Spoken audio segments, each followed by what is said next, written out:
Boa noite a todos. Estamos aqui hoje para realizar a entrevista do nosso projeto, que é denominado História e Memória da Evolução das Tecnologias de Telecomunicações, Radiodifusão e Cultura Espacial. Esse projeto é desenvolvido pela UFRN e com a coordenação conjunta desse que vos fala, Gutenberg Soares, e Fred Cizenando. Somos professores do Departamento de Engenharia de Comunicações.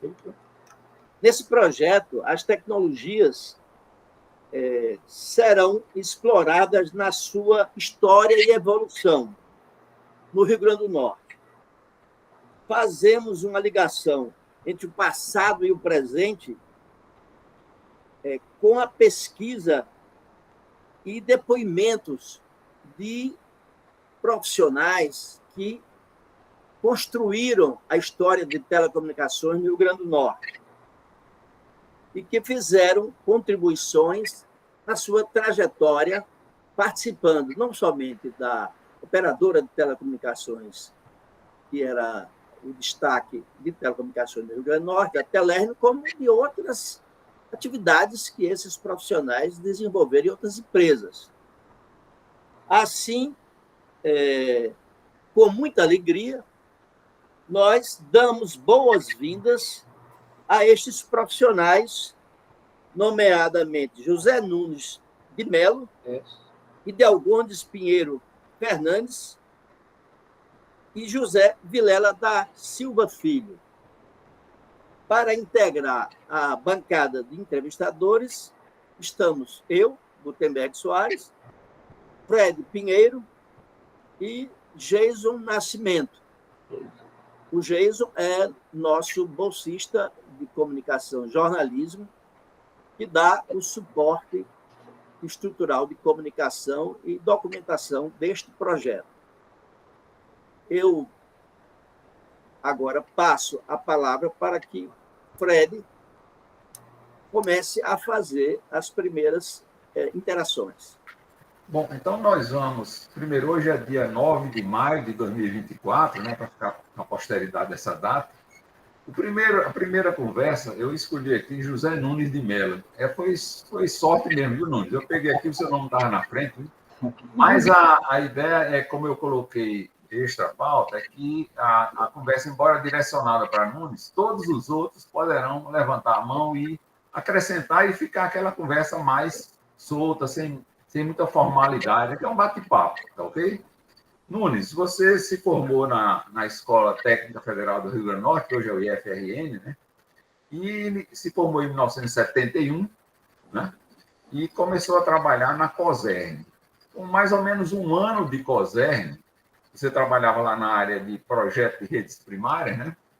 Você migrou para a Telerm em 1976. Se eu errei alguma coisa aí de data, me corrija, tá? Não, você trabalhou de 71 a 76 na COSERN, não é isso? Foi. Está me ouvindo aí? Estou ouvindo. Pode falar, Nunes. Exatamente.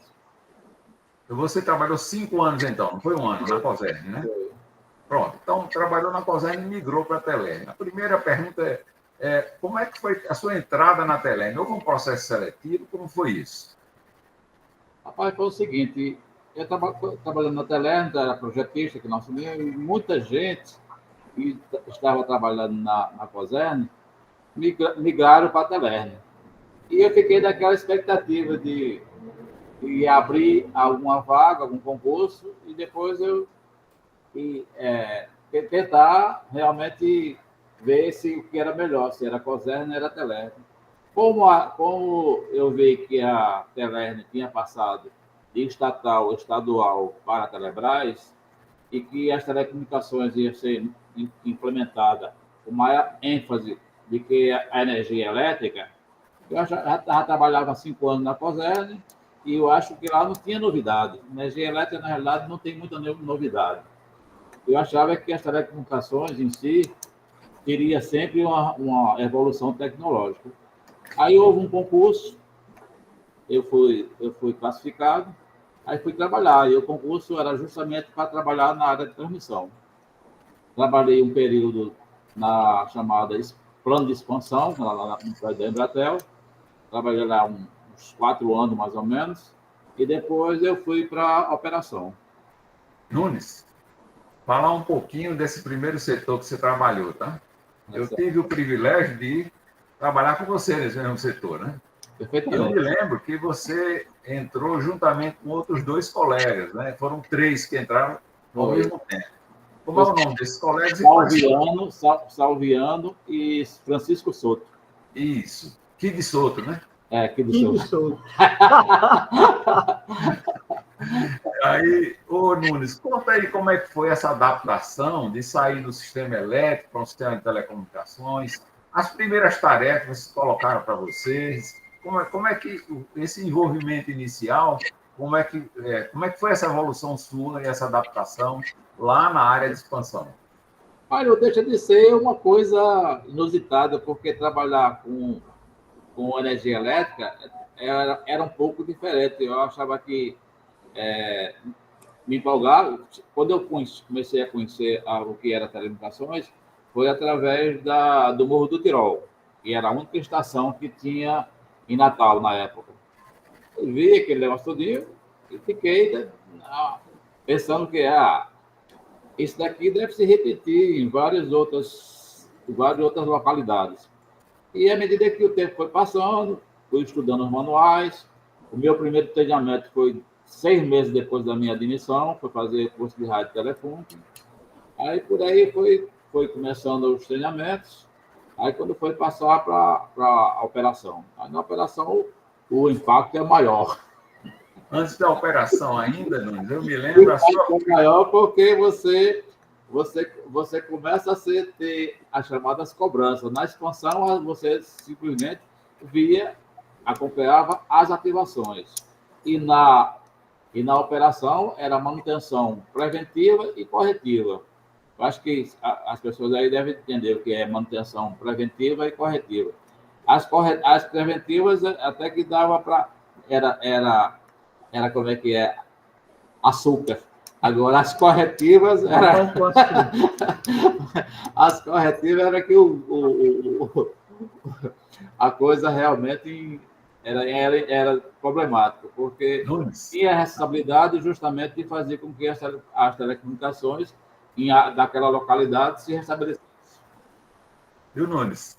Eu me lembro, a primeira, me corrija se eu estou errado, mas a primeira atividade sua, juntamente com Kid Souto e Salviano, né, foi a instalação de um DG na repetidora de Pau de Leite. Você lembra disso? Não, a primeira foi no Morro do Tirol. Foi, porque a primeira viagem foi lá para Pau de Leite, né? Repetidora de Pau de Leite. Não, depois de Morro do Tirol, foi para Areia Branca. Foi? Pau de Leite já foi mais ou menos a 5ª. E foi daí que eu fiquei assombrado, porque eu peguei uma equipe que estava dando manutenção na área de energia e tinha que abrir o tanque de combustível. Aí, quando foi o tanque de combustível era como é que é, num local assim, tipo posto de gasolina, quando a gente abriu a tampa, apareceu uma cobra. Tome carreira. Nunes, então, a sua conta aí, então, você chegou na área de operação e manutenção, né? Foi.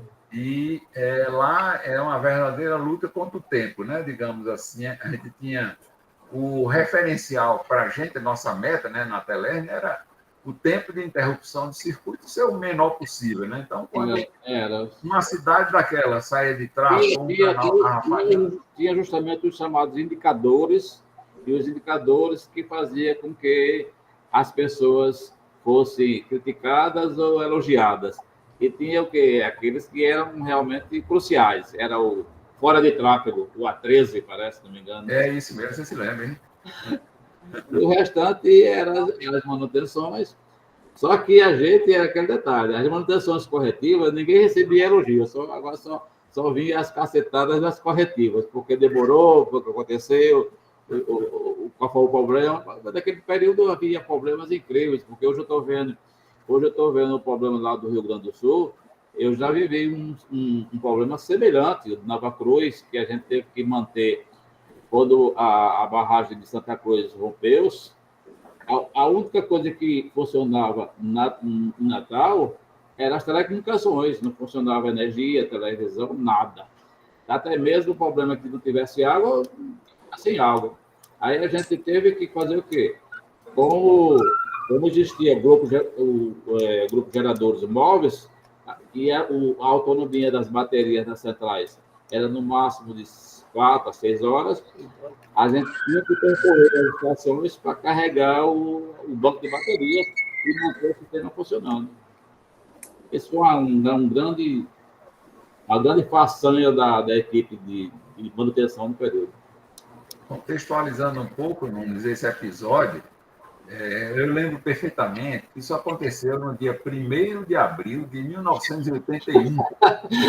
Era o dia da mentira e uma telefonista foi dar essa notícia e todo mundo pensou que era mentira. É verdade. O telefonista de Campo Redondo observou que o açude estourou em Campo Redondo, telefonou para telefonista de Santa Cruz, pedindo para ela alertar o prefeito, etc., para o pessoal evacuar da zona ribeirinha da cidade.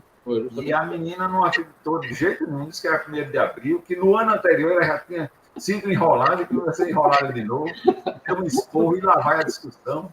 Então ela pediu, pelo amor de Deus, então deixa eu falar com o padre. Aí falou, transferiu lá para o padre acreditou nela e deflagrou todas as providências lá de evacuação, né? Foi as torres da Chesse, que estavam no município de Santa Cruz, no trecho perto do Campo. Algumas torres foram derrubadas com a água, né? Então, o Rio Grande do Norte ficou 3 a 4 dias, salvo engano, sem energia elétrica, é isso que aconteceu, né? Não estou falando muito, não deixando de você falar, mas voltando à sua sequência, quem eram as pessoas que trabalhavam com você na manutenção? Quem lhe ajudou mais? Os treinamentos eram suficientes? Como você superou as dificuldades lá, principalmente no início da sua carreira lá, né? Rapaz, eu estou aqui ao lado de uma pessoa que me deu muito apoio, o Zé Vilela, Jocildo também, que é uma pessoa muito competente, brilhante. Itamara no mesmo tempo, não. Itamara de Mossoró, da área de Mossoró. Eu, Vilela e Jocildo, na época, era justamente o DNT, e a gente procurava justamente, através de colaboração de um e outro, era só 5 pessoas na época do DNT. Damião estava no Corral, né? Damião estava em Corral Novos. Beleza. Bom, Vilela, quer completar alguma coisa até aí? Falar alguma coisa? Para não ficar só com... Eu vou emendar com o Vilela, depois volto com você, viu, Nunes?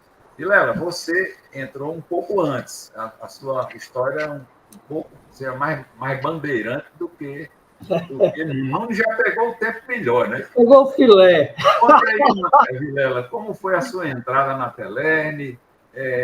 Mais ou menos o contexto de Nunes você coloca na sua versão aí, né? Inicialmente, boa noite aí, o pessoal da bancada também. E, na realidade, Fred, eu sou muito antecessor a Nunes, né? Eu entrei em 74. Eu terminei a escola em 72. Por sinal, foi uma opção minha, porque naquela época os pais, ou você era engenheiro, médico, ou advogado, alguma coisa desse tipo, né? E meu pai não, meu pai queria que eu fosse marinheiro. Seu pai é militar? Hein? Seu pai é militar? Não, ele por sinal, foi mecânico de aviação, mecânico da Aerolíneas Argentina, mas queria que eu fizesse carreira militar na Marinha. Ele sempre se empolgou. Você gosta muito de nadar, né? Hein? Você gosta muito de nadar? Eu gosto demais. E aquela história, né? Você foi uma opção quase forçada. E eu fui. Terminei em 72, em 73, eu fui servir a Marinha. Passei só um ano, vi que aquilo não era para mim, porque já tinha terminado a escola técnica. E voltei, né, para a escola, porque tinha que complementar com o estágio. e o endereço era COSERN. Realmente era para mim ter ido para a COSERN, mas não sei o que foi que houve, eu acho que estava lotado, ou não tinha vaga no momento, me empurraram para a Telerge. Chegou lá, eu fui apresentado a doutor Frederico, da comutação, né?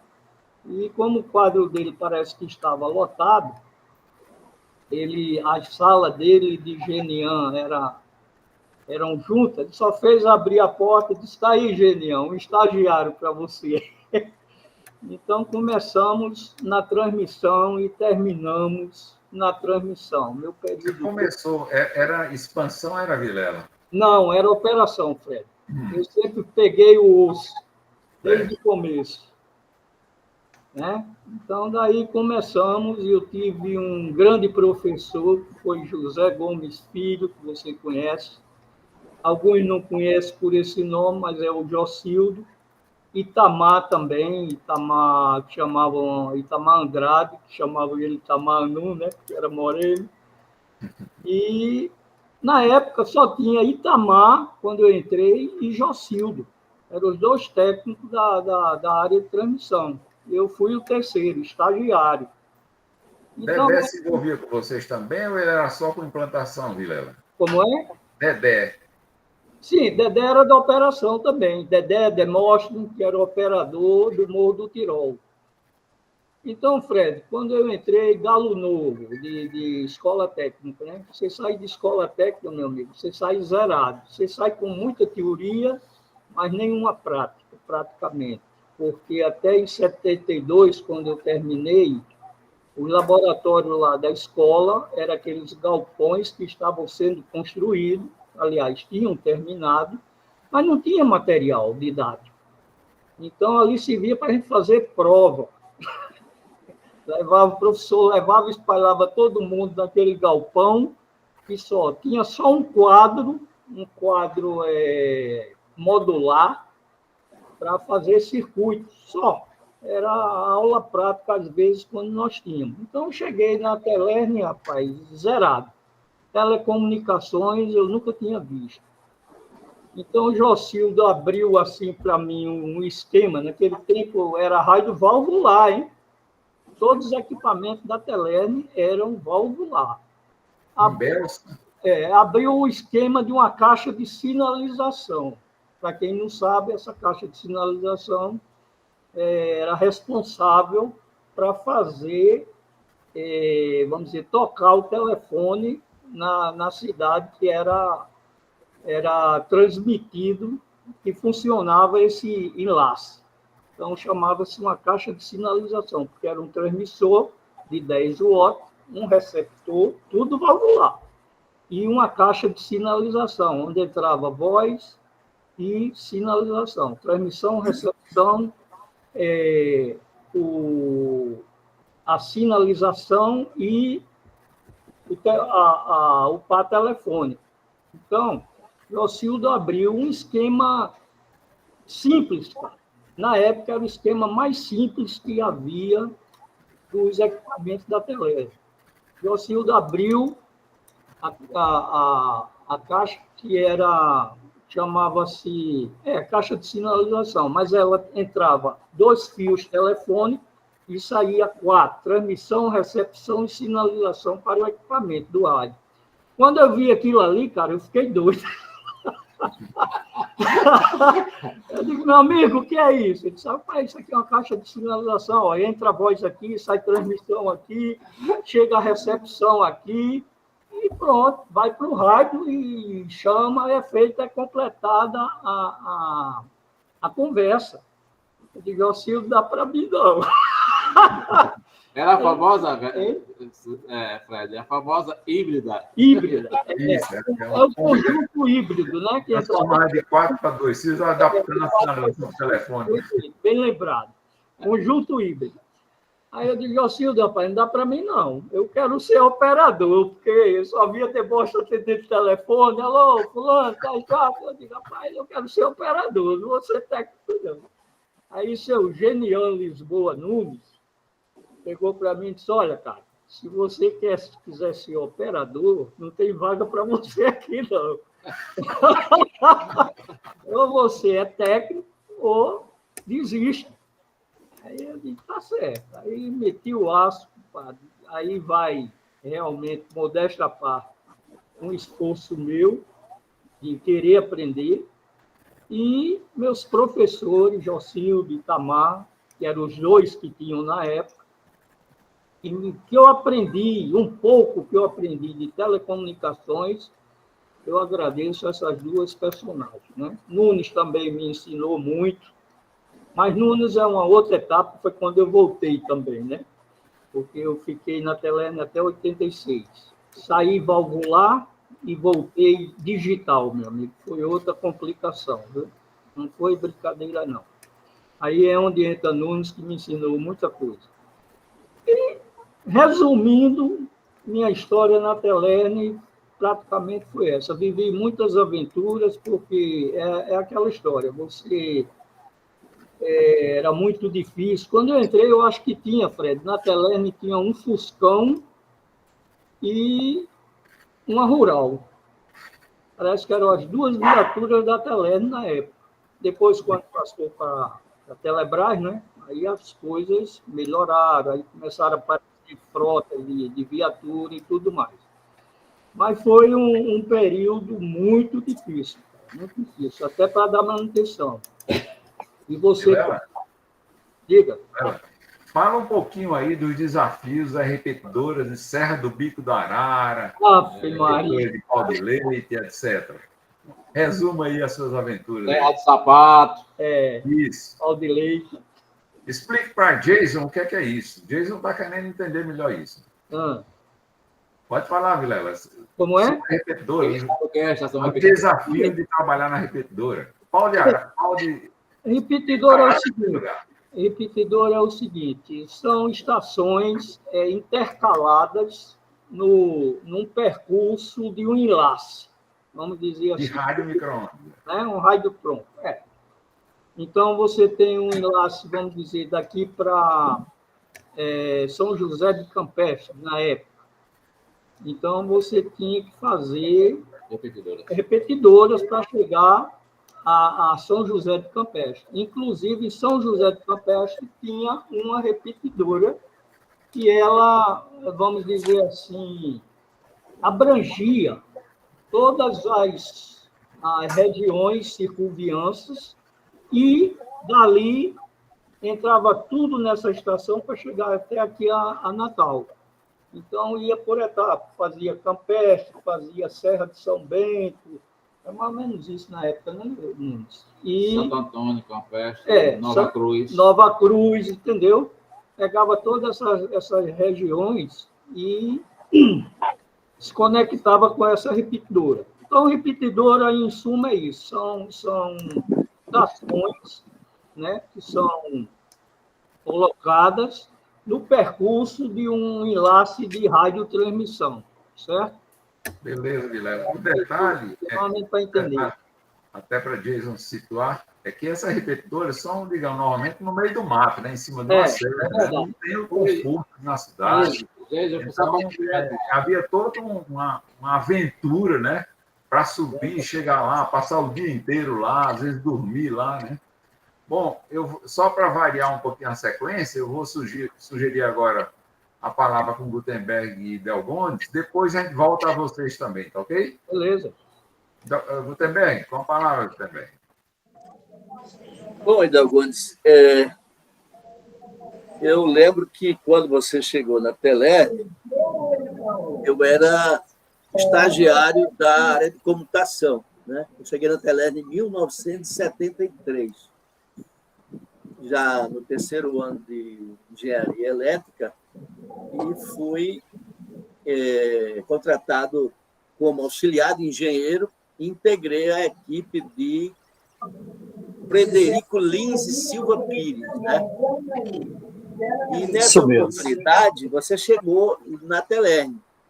Na verdade, você chegou já, eu acredito, em 75, mas eu ainda estava... Em 75, eu já era estagiário, porque eu exerci esse cargo de auxiliar de engenheiro durante 2 anos e foi a época que você chegou. E aí eu me lembro que você veio da Barreira do Inferno. Eu queria que você contasse rapidamente o que você foi fazer na Barreira do Inferno para fazer integrar a equipe de rastreamento de satélite. Como é que você chegou lá? Como é que você foi contratado? Era uma empresa que você trabalhava ou era a própria Barreira? Sua palavra aí, você para iniciar aí a sua trajetória. Em primeiro lugar, boa noite para todos vocês. Boa Venus, Vilela. Vilela, uma vez por outra me encontro com ele. É verdade. Doutor Fred. O Geis eu não me lembro bem, mas tudo bem, estamos aqui juntos. Doutor Gutenberg, um abraço, muito bom estar aqui com vocês. O problema é o seguinte, eu tive uma experiência inicial nessa área de energia, de equipamentos, em São Paulo. Meu ano de 1971, eu estive em São Paulo, trabalhei com elevadores, manutenções de elevadores. Eu fui responsável pela área de programação de elevadores intercalados por andares, né? E naquela época existia vários problemas nessa área. Mas aí eu vi que não dava certo para mim, retornei para Natal. Em 72 eu entrei na escola técnica, né? Terminei em 74, a nossa turma foi uma turma pioneira. Entre os nossos colegas estavam Carlos Amaral, Carlos Amaral terminou depois. Estava uma turma como Carlos Noronha, que é lá do CREA, o Josuá, o Adalto, várias pessoas ligadas a essa área de eletrotécnica. Terminei o curso e fui convidado não, eu procurei, na época da escola técnica, tinha o Pipimó.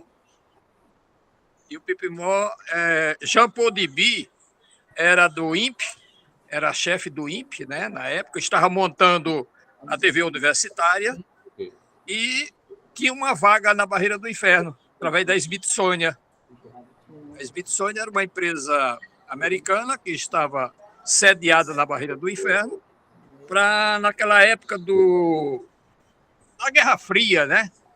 Então existia aqueles problemas da transição de satélites por nosso meio aqui, nos nossos céus, né? E eu fui admitido, eu tinha uma vaga lá, a exigência era quem tivesse já conhecimento em eletrônica, e eu estava terminando esse curso lá do Pipimó, e a mão de obra muito boa. Aquele tempo ainda da TV universitária ainda era a válvula, sistema de válvula, e depois foi aprimorando, né? E na Barreira do Inferno eu fui admitido pelo o senhor Simons, que foi quem fez toda a parte de entrevista conosco. E lá, um trabalho muito bem feito, eu gostei muito. Mas aí veio a questão da saída da Barreira do Inferno, da Smithsonian, para outro local, acho que para a África, coisa assim.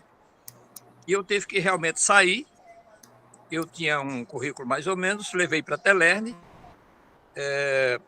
A Telerne estava em ascensão, existia o setor de comutação, rede, etc., em expansão, era até lá no prédio da Embratel. E eu me apresentei a doutor Federico Lins e Silva, gente muito boa. Apresentei meu currículo para ele.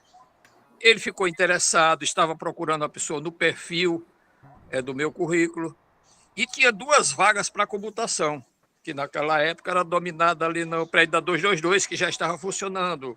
Central NEC NC 400, Barras Cruzadas. E eu demonstrei a ele que tinha interesse, não conhecia telecomunicações, mas eu tinha um interesse muito bom. Eu gostaria que ele me desse essa oportunidade. Ele disse, olha, nós vamos ter 12 vagas, 2 são da comutação, e nós vamos ter 12 vagas para expansão. Você faz as provas, se você passar, a gente admite você, eu trago você para trabalhar na comutação. Assim foi feito, marcadas as provas, Eu fiquei em quinto lugar das 12 vagas, tinha vários estagiários da Escola Técnica Federal, entre eles o nosso saudoso Amaral, estava lá. Acho que Erite também estava nessas provas. E a gente foi admitido. Eu fui admitido e isso foi dia 2 de maio de 75, que saiu a minha admissão na Telerne. Em seguida eu vim para São Paulo fazer o curso da NEC do Brasil, Barras Cruzadas, NC 400. Era a central que estava em ascensão nesse tempo, né? O tempo dos japoneses. E a Telerne tinha um projeto muito grande, que era fazer expansão na área de Lagoa Nova, da 231. Depois da 231 veio a 223, veio Mossoró, né? Depois veio Currais Novos e Caicó, com a 461. Essas áreas aí de 461, hoje estamos apenas, acho que algumas vezes, só para acompanhar. Mas o meu forte mesmo foi a Central NC 400. Daí de Natal, foi iniciado o projeto de instalação e aceitação da Central 231 e depois eu fui para Mossoró. Fiquei quase um ano lá em Mossoró, preparando a aceitação também da Central NC 400, 321 de Mossoró. E retornando para Natal, vim para trabalhar na Central 231 e fiquei na 231 até, acho que meados de 81, 82, por aí. Em seguida, fiquei na 222, já junto com o Canindé. Aí veio aquelas várias especializações, viagens para Recife, da Telebrás de Recife, viagens para a NEC do Brasil, tive algumas lá. E especializações. Uma das grandes coisas que a Telerne fez para todos nós, e vocês sabem disso, foi a oportunidade que ela deu para que a gente crescesse profissionalmente. E isso, o Vilela sabe disso, o Nunes sabe disso. Tenho um grande respeito por Nunes, por Vilela, que me ajudaram em algumas coisas, quando a gente precisava. A interação entre comutação e transmissão era muito grande, tá? E o pessoal de rede também nos ajudava. E a gente fez um trabalho bom. Eu acredito que houve, vamos dizer assim, um desenvolvimento na parte profissional e também uma melhoria muito grande no sistema de telecomunicações para o Rio Grande do Norte. A gente tinha muitos problemas também com a Embratel queria ser muito justinha e tinha alguns problemas de falha de sistema com a Embratel. A Gutenberg sabe disso, que a gente teve algumas reuniões lá com o Wilson Luiz Cardoso, nosso amigo, era chefe de computação da época. Nunca dava defeito a Embratel. Nunca dava defeito. Mas a gente tinha que dar explicação, não, Nunes? Né, Vilela? Oi. Vamos voltar um pouco aí nessa breve história, para a gente poder explorar melhor os aspectos diferenciais da sua participação, né? Você começou na computação e foi, depois de provavelmente, breve conhecimento, porque naquela época praticamente ninguém tinha curso de comutação, de NC 400, né? Você deve ter sido, então, um dos primeiros a fazer curso, talvez com outros colegas. Quem eram esses colegas que participaram desse curso de comutação NC 400? Eu acho que foi o primeiro a ser organizado, porque o segundo curso de comutação eu já fui fazer, de NC 400. Passei lá 4 meses e meio. Mas você foi, talvez, parte da primeira turma. Quem é que estava lá junto com você? Na nossa turma inicial... Você foi sozinho? Hã? A nossa turma inicial foram 12. O Wilson Luiz Cardoso, Amaral, Jairo, Enoque, que já morreu, Fenelon, Marcos Marcos, que era do pessoal da Casa da Maçã, não me lembro mais o nome dele, eu me lembro que era Marcos. Marcos Miranda. Marcos Miranda, Erite, Ítalo, que era mais? Eide Xavier. Eide Xavier. Então, essa turma. Evandro. Não, Evandro foi 230, não? Não, 400. Foi NC 400, foi. Evandro também foi 400. Quer ver mais? E teve o outro engenheiro que já faleceu na época, era muito amigo de Wilson, eu não me lembro mais o nome dele. Faz muito Márcio tempo. Barroca. Márcio Barroca. Márcio Barroca. Foi. É. Então, essa turma aí todinha teve a Teófilo satisfação. também fez. Teve a satisfação de se juntar tudinho. O Wilson e Márcio ficaram num hotel na Avenida Ipiranga e essa outra turma todinha ficamos no Hotel Manchete da Avenida São João. Foi uma época Na boca do lixo. Na boca do lixo. Isso mesmo. Isso mesmo. Naquele tempo a gente tinha uma diáriazinha, né? Que a Telerne pagava a gente na diária, né? E dava, por exemplo, livre arbítrio para você escolher o hotel que você quisesse, fazer suas economias. E isso ajudou muito a gente. Entendeu? Fred, com a pergunta aí para você. Eu acho que ele está querendo saber uma aventura de vocês, porque 4 meses ali, né, sem voltar para casa, acontecia muita coisa, né? Eu acho que você tem histórias aí para contar, né? Tem, sim, tem, viu? Então é interessante. Eu e a gente ganhava a diária, né? Então, todo mundo fazia de tudo para voltar com dinheirinho, né? Então, eu me lembro que a gente ia para um hotel que era na Gusmões com Santa Efigênia, que hoje é Cracolândia, um bocado de coisa. Até o Galeão. Até o Galeão. Até o Galeão, isso. Rapaz, era um apartamento imenso. E os outros ficaram no mesmo apartamento. Ou seja, a diária do hotel saía relativamente barata, de tal maneira que era um bom negócio, né, para a gente, todos nós, né? Assim, para economizar um dinheirinho ou até usufruir lá também da cidade, né? Mas era um período, o que era fantástico, rapaz, eu destaco aqui, é que nós fomos muito felizes, né, rapaz, de pegar um período de uma fortíssima expansão do sistema de telecomunicações, né? Com uma quantidade grande de profissionais que foram treinados e, digamos, assumiram a tecnologia que era de ponta na época, né? E tivemos a oportunidade de implantar e operar esses sistemas, né? Foi um período fantástico. Foi uma verdadeira expansão no sistema. Eu pensei que você fosse fazer uma pergunta mais própria das aventuras, né? Você foi muito comedido, né? Porque aquela turma que ficava lá naquele hotel aprontava muito, né? Tem até uma história, rapaz, eu não me lembro do nome do cara, um magrinho, que era bem folgado, né? Acho que de comutação, se não me engano. A gente terminava a aula, né? Ia lá para o hotel e às vezes ficava ali fazendo hora final de tarde. E tinha um cara que gostava meio namorador, né? E tinha muita prostituta por ali, né? Aí passou uma e ele foi lá, ofereceu à mulher um copo d'água. Já pensou? Um copo de água mineral, né?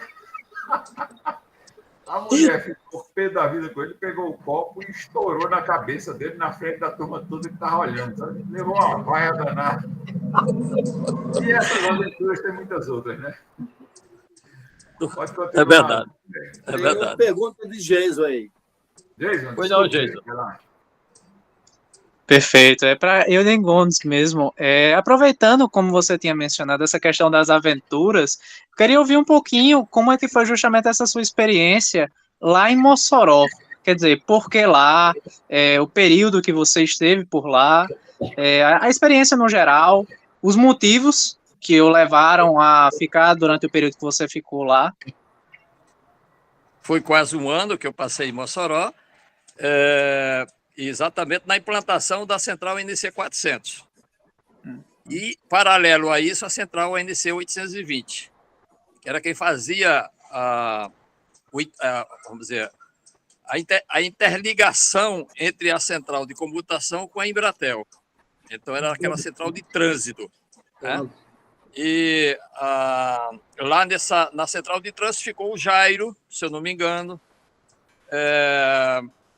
Eu não sei se tinha outra pessoa, Assis, mas como eu fui designado. Assis. Tá.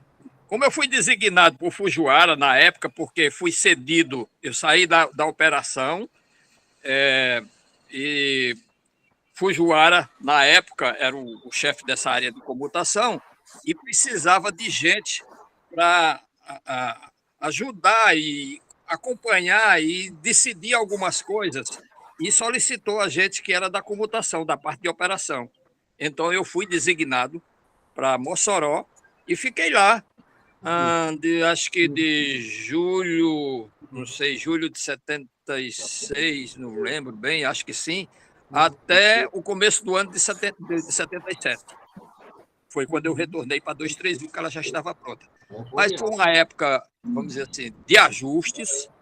Os japoneses que estavam lá eram pessoas muito boas, ajudaram muito a gente, ensinaram muito. Era um gagagá desgraçado, a gente quase não entendia o que eles falavam, a gente tinha que conversar por gesto, né? E eles eram as pessoas boas, não tinha a menor dúvida que o que a gente precisava, eles estavam ali junto e aprendemos muitas coisas com ele, muito, muito mesmo. Então a gente conseguiu fazer um trabalho muito bom. A Central de Mossoró foi inaugurada, acho que julho, agosto, não lembro bem. E esteve presente lá o ministro das Comunicações, acho que Quanto de Oliveira, acho que era o ministro das Comunicações, e junto com o governador do estado, o presidente da Telern, que era o comandante Israel, o nosso saudoso e grande amigo, seu Luizinho Gêmeo Bezerra, pessoa espetacular. E essa turma toda, né? Então a gente fez um trabalho muito bom em Mossoró. Com esse trabalho, então, abriu um pouco mais as portas e a gente conseguiu fazer um trabalho bom aí na capital. Aí pronto, não saí mais da 231, né? E depois a gente desenvolveu o trabalho para 221 e aí foi por diante, foi mantendo, né? Sempre com uma relação muito forte entre o pessoal de comutação, entre o pessoal de transmissão, entre o pessoal de rede. Então, a gente tinha um trabalho de entregação desse pessoal todinho. Então, todas as pessoas, a gente sempre trabalhou muito unido. Ninguém tinha problema com ninguém. Então, a gente fazia tudo para que tudo funcionasse perfeitamente. Eu aproveito aí esse seu conjunto de informações para, como vocês observaram, o nosso projeto ele cuida da história das tecnologias, especialmente a parte construtiva das pessoas, mas a gente, como, digamos assim, um contexto acadêmico, a gente procura também registrar a evolução das tecnologias.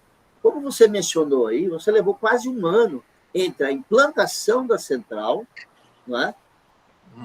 A aceitação da central e a aceitação do período de funcionamento experimental. Ora, só para a gente avaliar aí a mudança tecnológica que nós vivemos nesse período, né? Acho que foi Vilela que disse que saiu analógico e voltou digital, né? Que ele se afastou um pouco aí, não foi isso?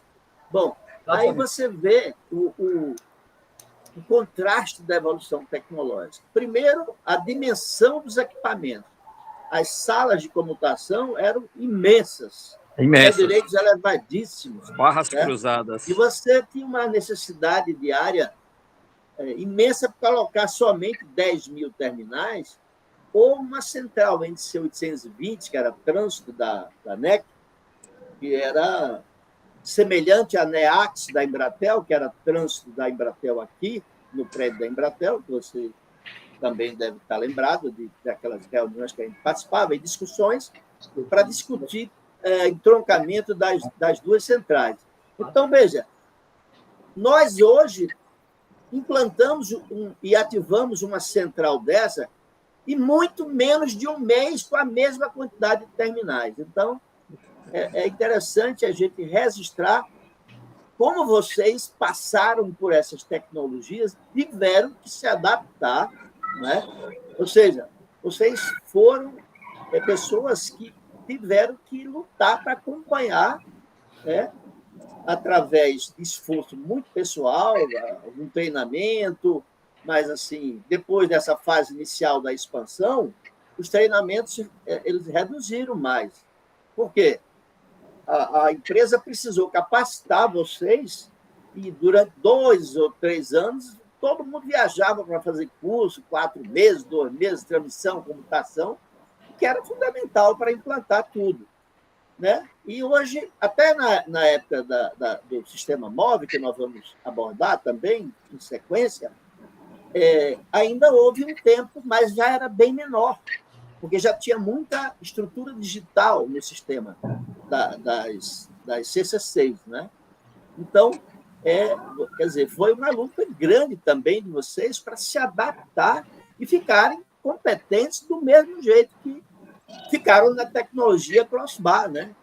Então, é interessante comentar isso como sendo um desafio grande para vocês, para todos nós, né? Digamos assim. Entendi.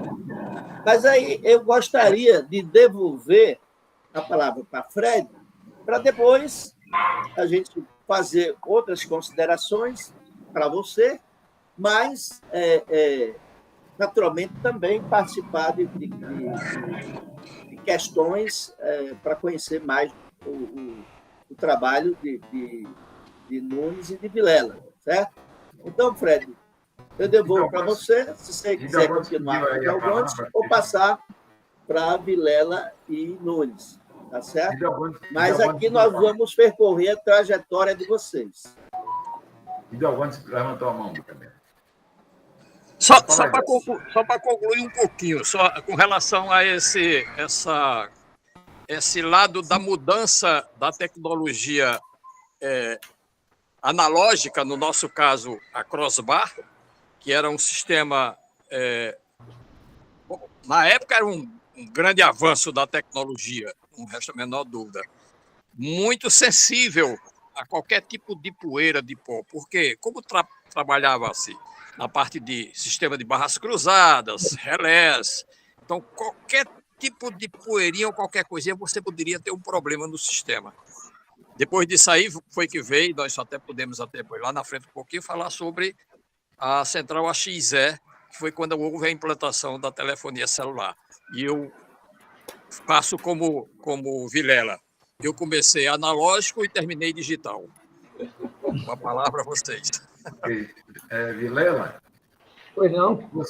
Eu vi pelo seu currículo, né? Na verdade, eu já lhe conheço, já sabia, você teve experiências também em outras empresas, né? Fora a Telerme, né? Fora a Telerme e Telemar, né?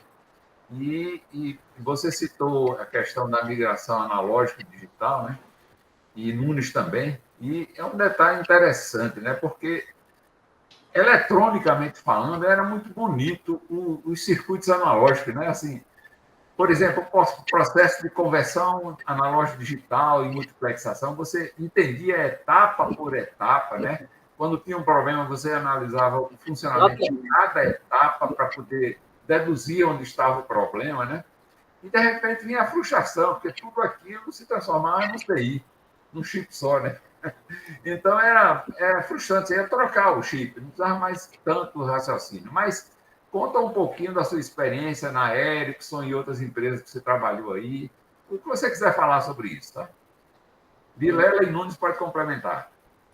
Fred, eu sempre digo o seguinte, na época que estava na ativa, como eu frisei, comecei com analógico, valvular, e que quando dava um problema no rádio, você tinha que pesquisar etapa por etapa do rádio. Com quê? Com multímetro, gerador de RF, gerador de áudio. Então, no final das contas, eu me sentia um técnico de telecomunicações. Depois que passou a ser digital, eu sempre dizia para a turma, rapaz, eu era técnico de telecomunicações, hoje sou trocador de placa. Por quê? porque o digital tem essa facilidade de você se logar no equipamento através de um laptop e entra no software do rádio e ele diz, a placa chega e diz, sou eu que estou com defeito de troca, pronto. Certo? Eu não sei se a comutação, mas não é muito diferente, né, Idelgo? Então, eu dizia, rapaz, eu era um técnico de telecomunicações, hoje sou trocador de placa, simples. Se você pegar qualquer menino buchudo aí que entenda de internet, de computação, ele vai ser um técnico de telecomunicações, pô. Porque não tem bicho de 7 cabeças. Um raio diferente um pouco do outro, mas antigamente eu andava com uma mala de válvula, mala mesmo daquelas de couro, né, que você viajava com ela para botar roupa e tudo. Geralmente eram malas feitas de couro. Andava com uma mala daquela, com válvula, capacitor, resistência, uma infinidade de componentes. E outra com as ferramentas, para ficar pesquisando. Quando você não tirava um defeito, amigo, que voltava, rapaz, não conseguia, ou trazia o rádio para o laboratório, era uma gozação, cara. Ei, a telefonista não veio, não? O poste, porque não arrancou? Então, era desse jeito, cara. Era complicado. Mas a gente, na luta, conseguia, graças a Deus. Eu acho que eu ainda trouxe uns 2 ou 3 rádios para ser consertado aqui em laboratório, porque realmente não alcancei o defeito. Eu trabalhei com Vilela, acho que Nunes também. Com Nunes eu trabalhei na engenharia. Não me lembro quando estava lá no Alecrim 223, eu acho que Nunes ainda não era de lá, não, né, Vilela? Não, eu trabalhei com você lá. Pronto, então também era. E nós montamos lá um centro de operações de sistema, né? E tinha um aluno meu chamado Kleber, não sei se vocês se lembram. Kleber? Que Kleber, eu orientei ele para ele ficar coordenando o centro e mandei ele tomar muito cuidado no contato com a equipe que estava em campo. Qual era a minha preocupação? Minha preocupação era o defeito da sexta-feira. Pense numa coisa que o pessoal adorava. Adorava, né, Léo? Ninguém queria. Temos uma passagem dessa, viu? Nós dois. Aí Kleber Jocildo, parece que estava lá no Siridó, para aquela banda de Caicó, e deu um problema lá em Macau, sabe? Na repetora de pau de leite, Macau, por ali. Aí ele, com muito cuidado, era sexta-feira, 5h30 da tarde, a pessoa ligou para Jocildo e disse: Jocildo, tudo bem? Tudo bem. Eu arrudei danado, né? Aí disse: você pode dar um pulinho ali em Macau? Era esse o clima, né? Gutenberg, com a palavra. Ô, Fred, você... 2 minutinhos só. Você conheceu o finado Amadis, que era motorista? Não se lembra, não, né? Sim, me lembro. Amadis chegava no Morro do Tirol para pegar a gente na sexta-feira, à tardezinha, por volta de 5h30, quase 6 horas. Aí eu olhava aqui para a Zona Norte e via o tempo meio nublado ali para a banda de Macau. Aí ele olhava assim, vai chover no meu roçado. Rapaz, não tinha, era uma coisa, rapaz. Ô, boquinha. Quem tivesse de plantão no final de semana, com certeza viajava para Macau. Era complicado. Uma estrada ainda sem ser pavimentada, né? Era barro mesmo, pissarro. Você chegava lá com os cabelos tudo duro e vermelho. Complicado. Tem uma passagem interessante. Eu viajei com o Vilela para Macau e lá era muito comum você viajar para Macau e comprar peixe ou camarão. E a gente cada um comprou uns 3 quilos de camarão e trouxe para Natal. Isso já na sexta-feira. Quando chegou em casa, aí saiu, que estava de plantão era Vilela. Aí saiu a região de Macau. Aí foi para Pau de Leite. Quando voltou, o sobreaviso era sexta, sábado e domingo. Quando hoje voltou, aí saiu Nova Cruz. Aí Nesse tempo, era o tempo do racionamento de gasolina, que os postos fechavam na sexta-feira, só abria na segunda-feira. Aí virava disse, Nunes, saiu Nova Cruz. Tu não faz questão de ir comigo em Nova Cruz? Ah, tá bom, eu vou. Mas só tem um detalhe, Vilela. A gente tem que ir para lá, escolher um carro, um Volks, que tenha combustível suficiente para a gente ir e voltar, porque eu não vou ficar lá até voltar lá, hoje, no sábado, só voltar na segunda-feira. Aí a gente começou a pegar uma mangueira e fizemos as transferências de combustível de um carro para outro. Aí escolhemos um carro e fomos embora. No meio do caminho, nesse tempo, tinha um posto rodoviário ali perto de Parnamirim. Aí o guarda manda a gente parar. Aí quem estava dirigindo era eu. Nesse tempo ninguém usava cinto de segurança, não. Aí ele perguntou, moço, a sinaleira do seu carro está queimada. Aí eu disse, mestre, esse carro não é meu, esse carro é da empresa. Desculpa da porra. Olha, a gente está indo agora, com o carro, sabendo que o carro tem um logotipo da empresa, está indo agora para a cidade de Nova Cruz, que está sem telecomunicações.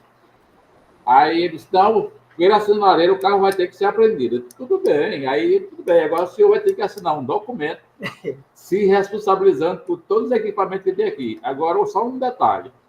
Só um. Só um equipamento que tem aqui dentro é superior ao valor do carro. Aí nisso você está discutindo com a gente, passa um camarada com um carro totalmente sem farol, sem nada. Aí ele apita e o carro não para. Aí tá vendo? Ó, o senhor vem abordar a gente por causa de uma lâmpada do farol traseiro, e esse camarada passou aí e o senhor está aqui, ele vai fazer o quê? Aí ela chega para mim e diz, Nunes, fica calma aí que eu vou fazer uma conversinha com ele para ver se ele ameniza aí a situação. Aí Vilela foi lá conversar com ele, eu fiquei bem afastado. Aí Vilela falou com ele, aí convenceu ele a liberar o carro. Ele disse, eu vou liberar para você, mas por ele não liberaram não. Aí a gente foi, botou Nova Cruz em tráfego, chegamos lá com uns 15 minutos, a gente resolveu o problema. Aí ele disse, e agora? Já era 2 horas da manhã. Ele disse, rapaz, eu não vou dormir aqui não, vamos para casa. Pronto, aí esse camarão, eu acho que ninguém vai conseguir comer esse camarão. Foi gozado. Eu também, com a palavra. Nunes, nas informações que você nos enviou, tem um período aqui relativamente expressivo, que é sua participação no Departamento de Controle Operacional, de 1985 até 1989, ou seja, 4 anos, né? E uma atuação mais voltada para a gestão de desempenho, né? Você saiu do campo, né? Em princípio, quer dizer, ia a campo para fazer, certamente, algumas missões relacionadas ao DCO, mas então, como havia uma preocupação muito grande com os indicadores, né, a questão do tráfego, qual era a sua missão mais destacada nesse período que você passou no DCO? E se você lembra quem era o chefe, ou se tinha mais de um nesse período, do DCO? DCO, quem era o chefe o DCO era duas divisões. A divisão de controle e de outra era indicadores. Uma era justamente com o tráfego manual e alguns indicadores de redes. E o outro eram os indicadores da parte de telefonia mesmo. Era o quê? Congestionamento, taxa de como é que é? Do indicador de chamadas. Exatamente, do indicador de chamadas. Relacionados ao completamento e a taxa de completamento de chamada. Aí teria que analisar quais eram os problemas de congestionamento, até mesmo do CO, que era muito grande, e a taxa de completamento de chamada. Aí ia analisar o porquê. Fazia que olhava todas as centrais, fazia lá um relatório de todas as centrais e ia analisar uma por uma os problemas que afetaram aquela central. E, às vezes, o que acontecia? Na própria expansão, às vezes tinha que dimensionar a quantidade de juntores para aquela central. Porque, normalmente, quando a Telerg criou os planos de expansões para as cidades pequenas, geralmente começou com capacidade de tráfego baixa, era um rádio de 6 canais. Aí tinha que o quê? Só fazer a divisão, 3 canais para saída, 3 canais para entrada. Depois passou para 12. Aí, quando passou para 12, já tem que fazer uma outra acomodação de juntores de saída, de entrada e de TP-DDD. E quem era o chefe do departamento nesse período? Até o Matoso. E o chefe do né? departamento era Roberto Siqueira. Eu lembro, viu, também, um episódio interessante aí. Uma cidade lá da região oeste, eu não me lembro mais o nome da cidade, se era Severiano Melo, algo assim, tá? E começaram a ocorrer reclamações lá em Severiano Melo, o pessoal ligando, o vereador, sabe da história? Não está se lembrando, parece. Reclamando que não estava bom o sistema e tinha acabado de ser instalada uma central trópico lá, digital, tudo moderno, né? E o pessoal reclamando que não estava bom, e a Câmara Municipal formalizou, né, uma queixa à Telerg, e foram 2 ou 3 pessoas da Telerg, que agora eu estou na dúvida as pessoas que foram. Eu sei da história, mas não vou citar nomes, que eu posso errar o nome das pessoas que participaram. Foram, então, lá para Severiano Melo. Eu digo que Severiano Melo é uma cidade do oeste, acho que era essa. Para esclarecer, e quando chegaram lá em Severiano Melo, ia haver uma audiência pública lá na Câmara Municipal para discutir o assunto. E o pessoal, os 3 colegas da Telerg, tiveram que entrar lá para dar satisfação e explicar o que estava acontecendo. E eles entraram, aí a zoada danada, todo mundo reclamando, eles chamavam de Telemar. Era Telemar, ele dizia que era Telemar, reclamando, né?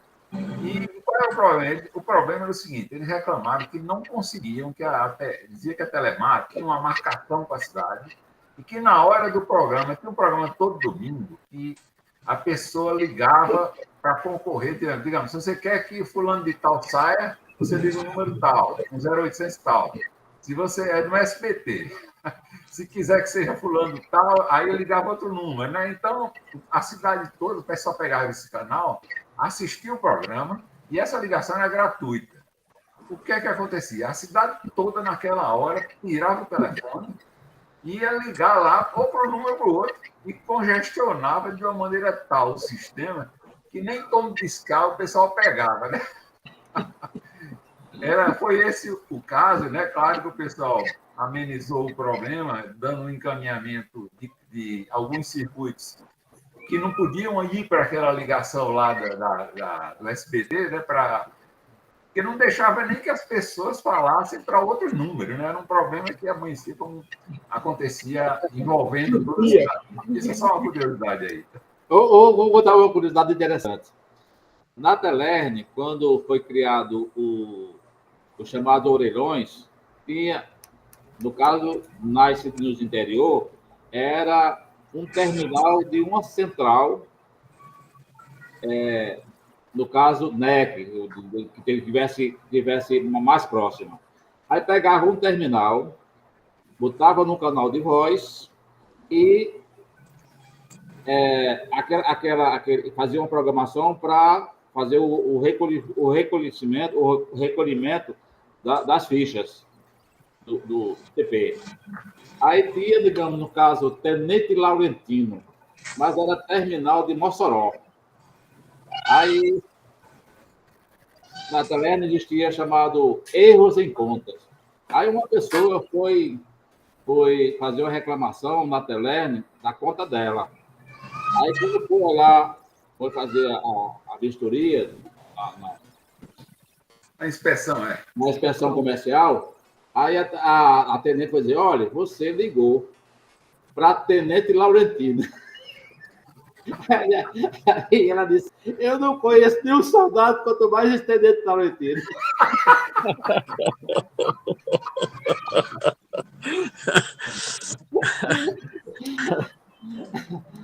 Aí, cara. Tem muitas histórias, muitas histórias. Ô, Fred, Oi, William. um adendo aí que você, na intervenção passada, me perguntou sobre, eu passei batido aí, minha experiência em outras empresas, como a Ericsson. A Ericsson, como a Logictel, foram empresa pós... como é, meu Deus?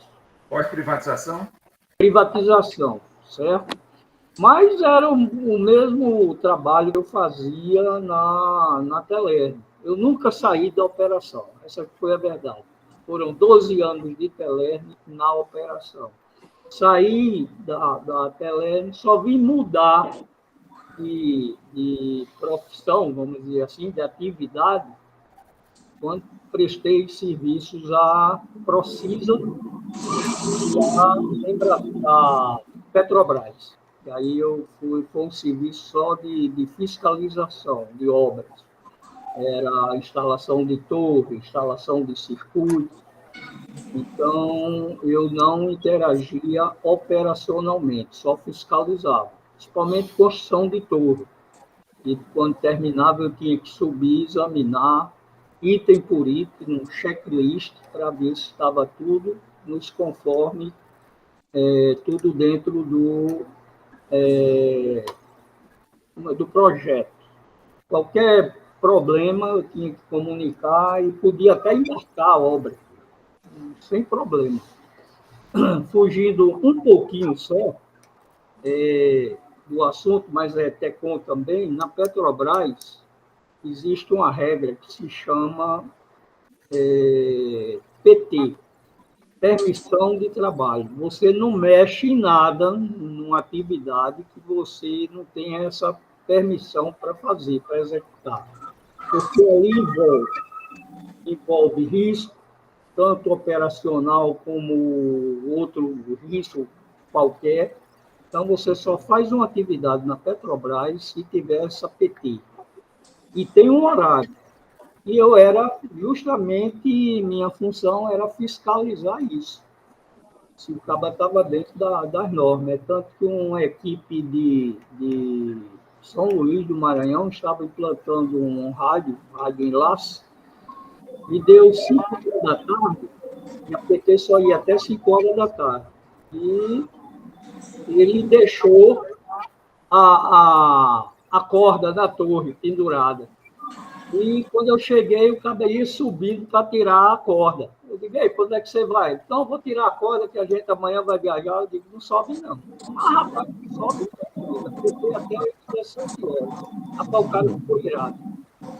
Eu disse, amigo, se chega um cara da Petrobras aqui e me pega com você subindo dessa hora, quem vai responder sou eu, não é você. Ele desceu irado, mas desceu. Fred, só um detalhe que eu achei. Me dê um minuto aí que eu queria só, não quero atrapalhar. Eu estou aqui com uma grande preocupação, que eu olhei para o meu telefone e a minha bateria vai pifar, viu?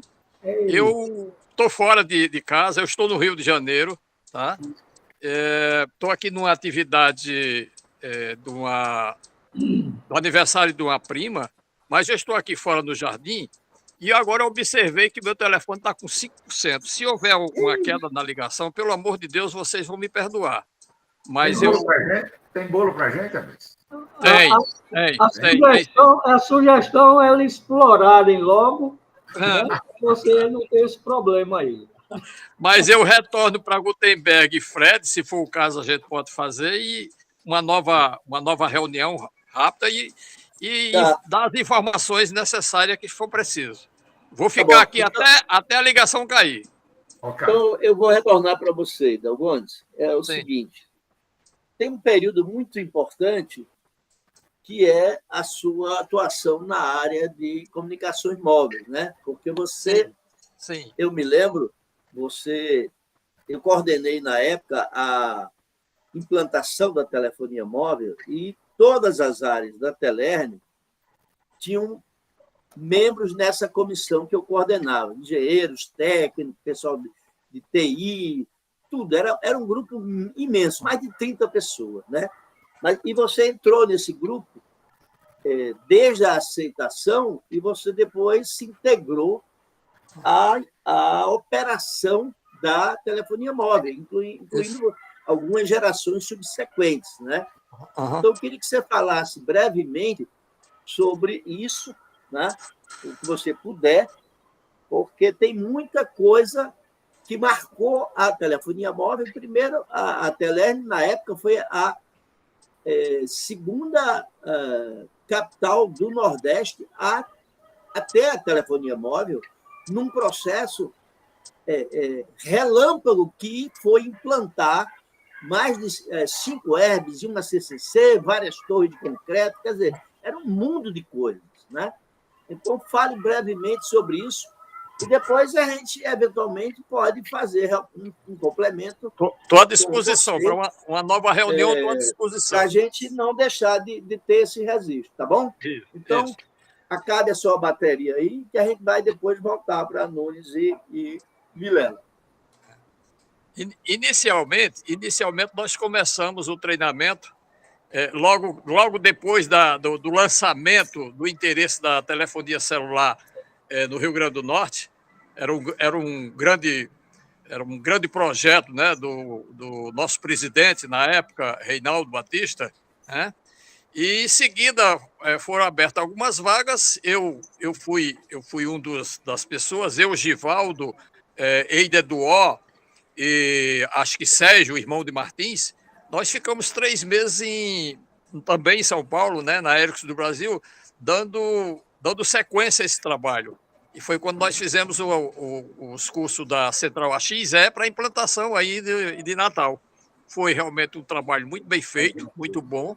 Nós conseguimos inaugurar a telefonia celular em dezembro de 93, né? E a primeira torre de transmissão de telefonia celular foi feita aí no prédio da Telerne, né? Ela era uma omnidirecional, e depois Ponta Negra, depois Lagoa Nova e depois Ponta Negra. Então a gente fez um trabalho, a gente se integrou muito bem nesse trabalho, foi uma atividade muito forte, e a gente fez aquilo que a Telerne estava esperando que nós fizéssemos o nosso trabalho. Realmente era um trabalho de integração, isso mexeu com muita coisa, teve muitas viagens para Recife, muitas reuniões, muita gente da Ericsson em Natal, e foi um trabalho que realmente deu para fazer e deu para que a gente pudesse mostrar que aqui no Nordeste, o Rio Grande do Norte foi uma cidade que entrou com muita vontade e veio para ficar. Foi muito bom. E depois aí eu tive que sair da comutação, era parte, e fui para trabalhar com o Abreu. E o nosso amigo Abreu foi nomeado como o chefe do setor regional, né, a operação regional do Rio Grande do Norte, da TIM, e Everton Gugel, que estava tomando de conta da área de comutação e operação. Pronto, desse tempo para cá, e a gente ficou até os tempos atuais. Foi uma época difícil, mas deu para a gente fazer um excelente trabalho. Bom, Fred, alguma pergunta aí? Antes para essa fase aí? Eu teria outras perguntas, mas é melhor a gente eventualmente complementar de outra forma. Se cair a ligação, vocês vão me perdoar. Só já está na reta final, vou contar um caso curioso que aconteceu. Um caso curioso aconteceu com a nossa colega Tereza na área comercial, fugindo um pouquinho da área técnica, né? Vocês sabem que antigamente tinha aquele catálogo telefônico, né? Um livrão grossão, viu, Geison? Que tinha a relação de todos os assinantes, e os números. Você, quando queria telefonar para alguém que não sabia, procurava lá e ligava. E isso aí tinha que ser feito muito bem feito para não haver erros, né? E Tereza Otto era gerente comercial, tomava todo o empenho, se cuidava dos mínimos detalhes para não haver erro Isso aí. Só que, num determinado ano, ocorreu um erro gravíssimo. O telefone de um determinado casal de idosos foi colocado erradamente como sendo o número do telefone do Hospital Valfredo Gugel, colocaram para esse casal de idosos. E aí, Tereza, quando o catálogo foi publicado, ela observou, chamou o casal, explicou o erro, admitiu o erro e sugeriu que eles aceitassem trocar o número, senão o pessoal ia ficar ligando para a casa deles pensando que era o hospital, né? O casal, então, um pessoal muito bondoso, disse, não se preocupe, não. Mas vão ligar muito. Não, a gente orienta, a gente não tem o que fazer, não. A gente vai orientar o pessoal qual é o número certo. Bom, aí começou e tome ligação de manhã, de tarde, de noite, de madrugada, pensando que era o hospital, né? Aí eles perderam a paciência, né? Diz que no final o velho já estava tão chateado que quem ligasse, ele matava a pessoa, sabe? Então a pessoa ligava, quero saber como é que está fulano de tal. Aí morreu. Mas era só uma unha encravada, inflamou. Ou seja, aí a gente recebeu, a comercial recebeu uma reclamação lá do problema que estava causando, né? Os caras reclamando que estavam matando gente direto lá. Essa e outras curiosidades, como o telefone molecular, etc., depois a gente vai explorar isso com mais calma. Muito bem. Uma hora e meia já também. Eu, Parece falando aí de tecnologia, né? Nunes, você queria falar, Nunes? Nunes, pode falar, Nunes. Eu? Nunes, Não, você queria falar? Uma coisa que eu achava muito empolgante, eu achava mais empolgante a telefonia analógica do que a celular, do que a digital. Principalmente em relação ao multiplex. Você sabia que, sabe muito bem, que o multiplex antes, os canais eram dedicados. Só entrava numa posição. E tinha uma portadora para cada canal. Tinha os chamados grupos básicos, que era da faixa de 60 a 108, e cada canal tinha sua portadora e com a largura de faixa de 4 kHz, então, para formar o grupo de 60 a 108. Essa era a tecnologia mais, assim, digamos, inicial. Depois, os fabricantes começaram a fazer uma tecnologia no qual tinha uma pré-modulação. Os canais tinham uma pré-modulação que facilitava você colocar o canal em qualquer posição. Cada um, você estava na posição 1, você podia botar na 6, na 7, até a 12. E não tinha problema. Mas outros fabricantes também já criou uma outra facilidade. Você já colocava o canal dentro da faixa final do rádio. Se o rádio fosse de 24, era de 12 a 60. Se fosse de 24, de 12 a 108. E se fosse de 60, de 60 a 300. Aí você, através de straps, já colocava na banda base. Sabe muito bem o que era a banda base? Então, essas tecnologias eram o quê? Eram chamados critérios de avanço tecnológico dentro da telefonia analógica. Já da digital, era uma coisa mais, como ele Vilela disse, era uma coisa mais fria. Você ia analisar o sistema e olhar a sinalização, é ou não é? Ou então, se é, por que não está funcionando direito? Aí só tinha um medidor, que era o medidor de taxa de erro.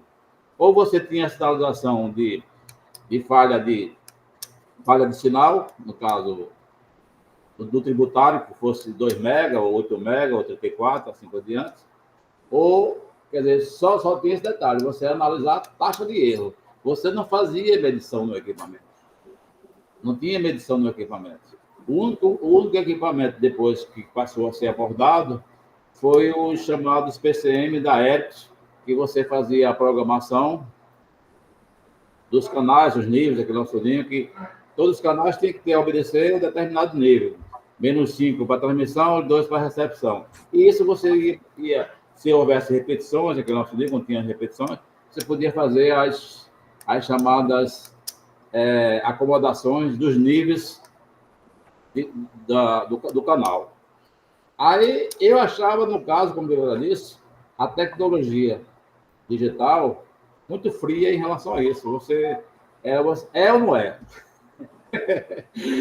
Enquanto da telefonia básica, você ia medir no rádio se o rádio tinha potência, se tinha AGC, ia medir e depois ia olhar o multiplex. O defeito podia ser no rádio ou no multiplex. Já os outros já era diferente. Você ia olhar, no caso, o PCM, se a falha estava na hierarquia dos PCM. Porque tinha o PCM, no caso, pegava os tributários de 2 MB, 8 MB, até 34, ou até mesmo na faixa do SDH, se você tem problema de fibra ou coisa parecida. E isso eu achava mais frio, porque, no caso, na fibra você também é do mesmo jeito, você olhava se tinha sinal ou não tinha. Se você ia olhar se no modo iótico, o que é que faltava, se tinha sinal suficiente ou não tinha, ou se estava atenuado, e se tivesse, você ia pegar um equipamento para medir se a fibra estava rompida em algum lugar. Entendeu? Beleza, ótimo. Gutenberg, eu estou satisfeito. Quer completar uma coisa, Ana? Só para parabenizar Nunes, porque é uma memória de elefante, amigo, esse homem. Eu, da minha parte, grande parte desse conteúdo já apagou da minha memória. Viu, Fred? Realmente. Uma coisa que eu achava interessante em telefonia analógica, porque tinha chamado os pilotos dos grupos.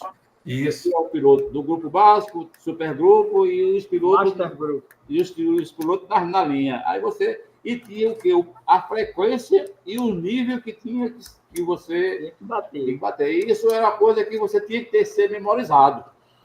Entendeu? Você ia fazer as contas, qual era o piloto. 84,08 quilômetros. Era o primeiro piloto de grupo. Aí você já fazia. Eu até esqueci aqui, me também passou pela memória. Setentão já é complicado, né? Você vai tendo um esquecimento das coisas. De citar aqui também um grande profissional que também me ensinou muito, que foi seu Carlos Alberto Gameira. Moura. Muito inteligente, muito profissional. Super organizado, né? Também, viu? Fred, eu só queria sugerir 2 pessoas para vocês entrarem em contato, que tem muita coisa a acrescentar. Justamente o Carlos Alberto Gameira e Enilson. Enilson é um camarada que... Também, outro profissional. É um camarada que tem bastante serviço às telecomunicações de Rio Grande do Norte. Ele fez com que as centrais da Siemens, chamada Passo a Passo, fizesse DDD. É muito inteligente ele, é uma contribuição muito grande. Também com a palavra também. Eu acho que nós cobrimos uma extensa área de informações, né? E registramos aí bastante aspectos muito completos em relação ao trabalho realizado pelo grupo aí, por Nunes, por Vilela e por Idel Gondes. E a ideia é essa, que eles possam indicar também outras pessoas para complementar essas experiências, né, para fazer um amplo registro, né? Eu só queria fazer uma pontuação aí sobre um aspecto que a gente pode assim, lembrar como uma coisa bem engraçada. A primeira central instalada no Rio Grande do Norte, em Natal, foi um equipamento da Ericsson, né? E nunca mais instalou-se nada da Ericsson. E quando chegou a telefonia móvel, a Ericsson foi quem ganhou o processo de implantação da telefonia móvel. Ou seja, desde a época, essa central foi instalada exatamente por razões da chegada dos americanos aqui, né? A implantação da base, que era uma demanda de comunicações com os Estados Unidos, com a Europa. Então, quer dizer, depois de tantos anos, a Aeros vai e coloca a presença dela de novo no Rio Grande do Norte com o projeto, com a implantação do sistema de telefonia móvel, que não foi simplesmente a CCC.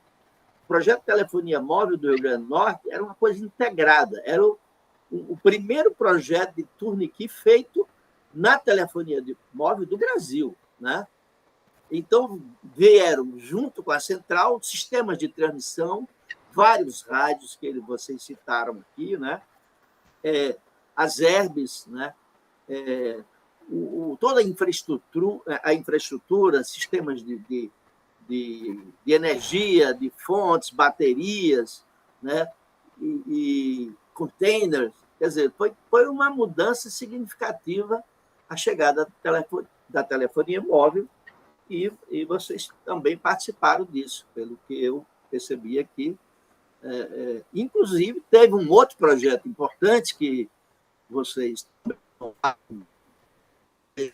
não necessariamente implantação. Está sem som? Agora voltou.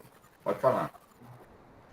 E foi o backbone de fibras ópticas e o backbone de sistema SDH que sai de Santa Maria até Caicó, né? Porque lá tem os sistemas SDH que vocês participaram, pelo que eu vi aqui, as tecnologias envolvidas, né? Tanto em fibra quanto em rádio. Vocês têm uma contribuição muito relevante e é bom saber de outras pessoas que podem complementar isso. Eu quero agradecer a vocês, né, pela disponibilidade, pela contribuição, pelo registro dessas informações preciosas, porque, infelizmente, a privatização ela teve um aspecto positivo em vários segmentos, mas, do ponto de vista histórico do registro, da participação das pessoas, poucas empresas têm esse registro de informações. Não conheço nenhuma empresa que tenha feito, e nenhuma universidade que tenha feito o projeto que eu e o professor Fred estamos desenvolvendo aqui no Rio Grande do Norte, que já tem aí várias informações, né? E lembro ainda a possibilidade de vocês complementarem isso com fotos de vocês no campo, né? Que tudo isso remete a aspectos de registro, porque uma foto uma imagem vale muito, né? Como diz o popular, mais do que 1000 palavras, embora vocês trouxeram muitas palavras importantes com as informações. Mas, se puderem, Vilela, aí, que tem uma trajetória bem longa, né? Chegou participando em atuações em várias empresas, né? Que tem uma diversidade grande, certamente tem aí. Eu sei que a máquina na época não era muito. Não é como o celular hoje, que a gente tira 200 fotos rapidamente, mas faça uma busca aí, ver se acha alguma coisa para nos enviar. Ok? Então, mais uma vez agradeço a vocês pela importante colaboração. Bom, agradecer também a Vilela Nunes e Jason pelo trabalho aí, né? E dizer o seguinte, que vocês, encontrando outros colegas, etc., comecem a divulgar esse trabalho no sentido de que outros que tenham fotografias interessantes, essas fotografias que aparecem em grupos de pessoas trabalhando na empresa, exercendo sua atividade, ou tem algum caso curioso, alguma coisa, que vocês peguem aí e repassem para a gente, ou coloquem o contato para a gente conversar com a pessoa e enriquecer. Esse trabalho visa preservar a nossa memória, tá, pessoal? A gente não pode apagar isso, não. Tem que ficar para a história, tá? Obrigado aí vocês. Ô Fred, antes de terminar, me tira uma pequena dúvida. Eu soube de uma história, uma vez, que você fez uma aventura, você e o querido e saudoso Bosco, João Bosco da Costa, para a região ali de Macau, num período não muito bom, muita chuva, muita água, ponte quebrada. E vocês saíram da Brasília e se deram com uma ponte lá arrebentada. E tinha um desvio pelo rio. Então, você ficou assim meio duvidoso e falou para Bosco, Bosco, e agora? Bosco disse, eu conheço isso aqui como a palma da minha mão, pode entrar. É verdade a história, só que no lugar de Macau era Nova Cruz, que era a terra de Bosco. Sabe? É Nova Cruz, né? Mas eu recebi essa história. Rapaz, aí ele não pode entrar aqui nesse rio que eu conheço. Aí botou o carro dentro, o carro ficou boiando. Lá vai segurando os instrumentos. Eu queria chegar cedo para jogar uma pelada aqui em Natal. Aí você, Bosco. Eu também de busca até aqui a geração dele, né? Não, Fred, pode entrar, eu conheço aqui com a minha mão. Você meteu a vasilha e ficou no meio do rio. Aí, Bosco. Aí de noite para tirar o carro para uma novela. Vou contar para uma bem interessante. Jocedo era uma pessoa muito legal, que nosso dia, mas sempre que fazia alguma coisa, que nosso foi na Paula, ele gostava de tomar uma. Então, foi na época que surgiu a cola Super Bonder. Aí era uma novidade da bexiga. Eu sei que ia sair eu e Vilela para fazer a ativação do posto de serviço de pendência. Quando a gente terminou de fazer a ativação, aí a gente ia dormir em Macau. Ali era a estrada de barro, não tinha nada que nós fazíamos. Aí ele chamou a gente para tomar um refrigerante. Só que ele chamou para tomar refrigerante, mas disse que era para tomar uma cerveja. Aí pediu uma cerveja e pediu um refrigerante. Aí queria que eu tomasse cerveja. Eu disse, não quero não. Aí ele pegou meu colo e passou o Super Bonder. Aí botou em cima da mesa. A mesa lá era de madeira. Aí chamou, aí virou a mesa assim um pouquinho e o copo não caiu. Aí o menino chegou, mamãe, ele virou a mesa e o copo não caiu. Aí eu disse assim, esse homem é mágico, ou então tá com um capeta ou coisa parecida. Ele disse, você quer que eu solte seu filho no sapo?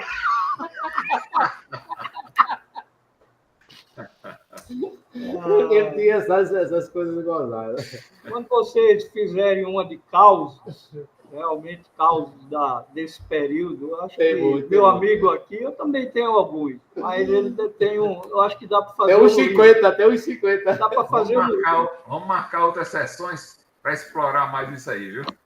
Estamos à disposição. Eu quero aproveitar aí e agradecer a vocês a oportunidade e a lembrança. Outro detalhe que foi falado aí, que eu achei interessante.